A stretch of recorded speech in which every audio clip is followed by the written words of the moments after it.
Israel Gaza மீதும் Iran மீதும் நடத்தி வரும் யுத்தம் காரணமாக அந்த நாடுகளில் உள்ள அப்பாவி குழந்தைகள் உட்பட ஏராளமான பொதுமக்கள் உயிரிழக்கின்றனர். இந்த ஆயுத தாக்குதல்களால் சொத்துக்கள் மற்றும் முக்கிய கட்டடங்களும் கடுமையாக சேதமடைகின்றன. எனவே இந்த மோதலுக்கு எதிராக இலங்கை ஜனதா கட்சியை சேர்ந்த உறுப்பினர்கள் இன்று கொழும்பு துமுல்ல சந்தியில் உள்ள ஐக்கிய நாடுகள் சபையின் அலுவலகத்திற்கும் கொழும்பு விஜயராம மாவட்டத்தில் உள்ள பலஸ்தீன தூதரகத்திற்கும் சென்று மகஜர் ஒன்றை கையளித்தனர்.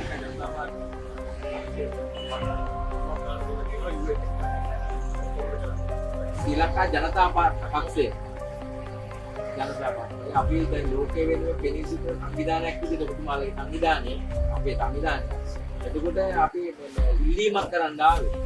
ලෝකයේ තියෙන යුද්ධය ගැන මේක සම්පූර්ණ කරන්න ක්‍රමවේදයක් කරන්න. ඒකේ සංදේශයක් බාර දෙන්න තමයි අපි ආවේ.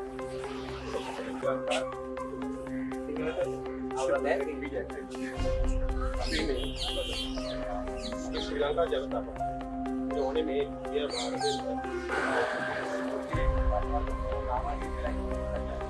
போர் கொடூரங்களை நிறுத்தும் வகையில் உலக நாடுகளும் சர்வதேச அமைப்புகளும் உடனடி நடவடிக்கை எடுக்க வேண்டும் என்ற கோரிக்கையையும் அவர்கள் முன்வைத்தனர். ශ්‍රී ලංකා ජනතා පක්ෂයේ විදියට අද උදෑසන පැමිණිය එක්සත් ජාතීන්ගේ සංවිධානයේ ශ්‍රී ලංකා නේවාසික කාර්යාලයට අපි ආවේ ඔබ දන්නවා මේ ලෝකේ ජීවත් වෙන්න හැම මිනිහටම හැම සත්‍යයටම අයිතියක් තියෙනවා. දැන් මේ ලෝකයේ රටවල් ඔබතුමාලා දන්නවා මේ දවස්වල විශේෂයෙන් කියන්න ඕනේ ඊශ්‍රායල පලස්තීනය අතර ඒකම ඊශ්‍රායල ඉරානය අතර විශාල විදියට යුද්ධ ගිනි ඇවිල්ලමින් පවතිනවා.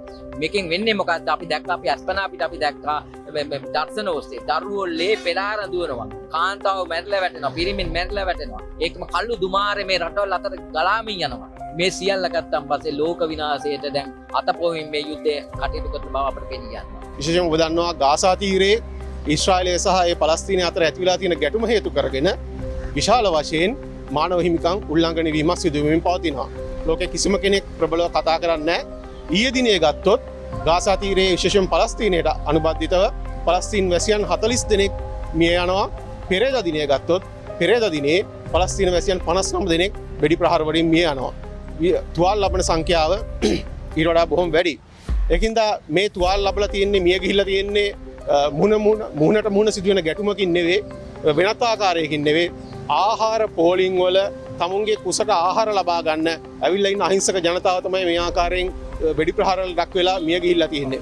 මොකද මේ ජනතාව අතපාගෙන ජීවත් වෙච්ච ජනතාවක් නෙවෙයි. ඔවුන්ගේ රැකියාවල් කරගෙන ජීවත් වෙච්ච ජනතාවක්. ඔවුන්ගේ නිජ භූමිය අහිමි කරලා ඔවුන් අද අසරණ භාවයට පත් කරලා සරණාගත භාවයට තමුන්ගේ රට තුල පත් කරලා ඔවුන්ට ආහාර ලබා ගැනීමේ තියෙන මානසික අයිතිය උල්ලංඝනය කරලා ඒ ආහාර එක්සත් ජාතීන්ගේ සංවිධානය විසින් යොමු කරන ආහාර ලොරි රථ මග නවත්තලා ඒවට යන්න දෙන්නේ නැතුව විශාල ව්‍යසනයක් කරමින් ගාසා තීරයේ ජීවත් වෙන සිවිල් වැසියන් විශාල ප්‍රමාණයක් සමූල ඝාතනයක් සිදු වෙමින් තියෙනවා. අපි දන්නවා ඒකම ගාසා තීරයේ ගත්තොත් මේ වෙනකොට 90%ක් තියෙන අධ්‍යාපන ගොඩනැගිලි විනාශ වෙලා තියෙන්නේ.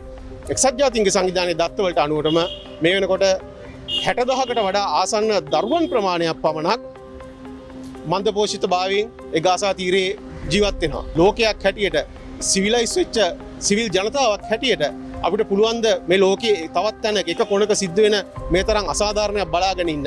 ඒකින්ද තමයි අපි ශ්‍රී ලංකා ජනතා පක්ෂය හැටියට අපේ අදහස ඉදිරිපත් කරන්න ඕනේ, අපේ මතය ඉදිරිපත් කරන්න ඕනේ, අපේ හඬ ඉදිරිපත් කරන්න ඕනේ අහිංසක දුක් විඳින පලස්තීන ජනතාව වෙනුවෙන් අපි ලෝක නායකයන්ගෙන් ඉල්ලා සිටිනවා ඒ පලස්තීන ජනතාවට සාධාරණයේ වහම ඉෂ්ට කරලා දෙන්න, ලෝකයේ මැදිහත් වීම කරලා මේ ප්‍රශ්නය ඉතා ඉක්මනින් විසඳන්න කියන ඉල්ලීම එක්සත් ජාතීන්ගේ මහලේකම්තුමාට බාර දීමේ කටයුත්ත තමයි අද උදෑසන සිද්ධ වුණේ.